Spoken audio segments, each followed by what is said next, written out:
പെൺകുട്ടികൾക്ക് 500, ആൺകുട്ടികൾക്ക് 1000, കപ്പിൾസായി എത്തുന്നവർക്ക് 800. പണം വാങ്ങി ഫ്ളാറ്റിൽ റേവ് പാർട്ടി നടത്തുന്നതിനിടയിൽ 35 വിദ്യാർത്ഥികൾ പോലീസിന്റെ പിടിയിലായി. പാർട്ടിക്കിടെ മദ്യക്കുപ്പികൾ പുറത്തേക്കെറിയുന്നത് കണ്ട് അടുത്തുള്ള താമസക്കാർ പോലീസിൽ വിവരമറിയിക്കുകയായിരുന്നു. തുടർന്നാണ് 35 കോളേജ് വിദ്യാർത്ഥികളെയും പോലീസ് പിടികൂടിയത്.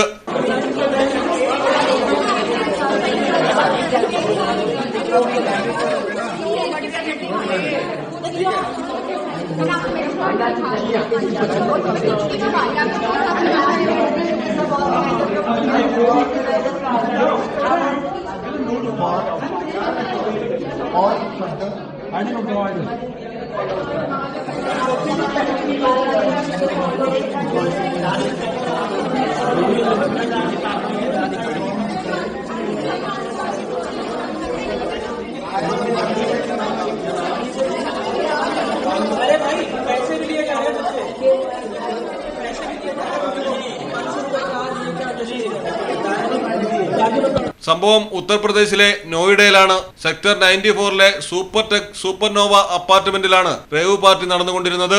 വില കൂടിയ മദ്യവും ഹുക്കയും ഉൾപ്പെടെ ഉപയോഗിച്ചുകൊണ്ടായിരുന്നു യുവാക്കൾ പാർട്ടിയിൽ പങ്കെടുത്തുകൊണ്ടിരുന്നത്. വിദ്യാർത്ഥികൾ കൂട്ടത്തോടെ എത്തി ലഹരി ഉപയോഗിക്കുന്നതായാണ് അപ്പാർട്ട്മെന്റിലെ താമസക്കാർ പോലീസിൽ അറിയിച്ചത്. ഉടൻ തന്നെ പോലീസ് എത്തുകയായിരുന്നു. വാട്സപ്പ് വഴിയാണ് പാർട്ടിയിലേക്ക് വിദ്യാർത്ഥികളെ ക്ഷണിച്ചിരുന്നത്. 35 വിദ്യാർത്ഥികൾക്കെതിരെയും കേസെടുത്തു. ഇതിൽ 5 പേർ പാർട്ടിയുടെ സംഘാടകരാണ്. News desk Malayalam television.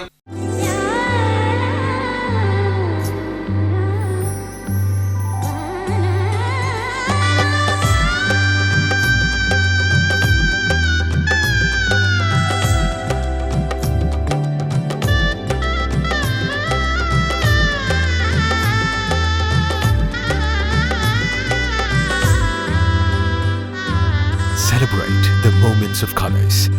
KMT Silks, Perindalmanda, Kottakkal.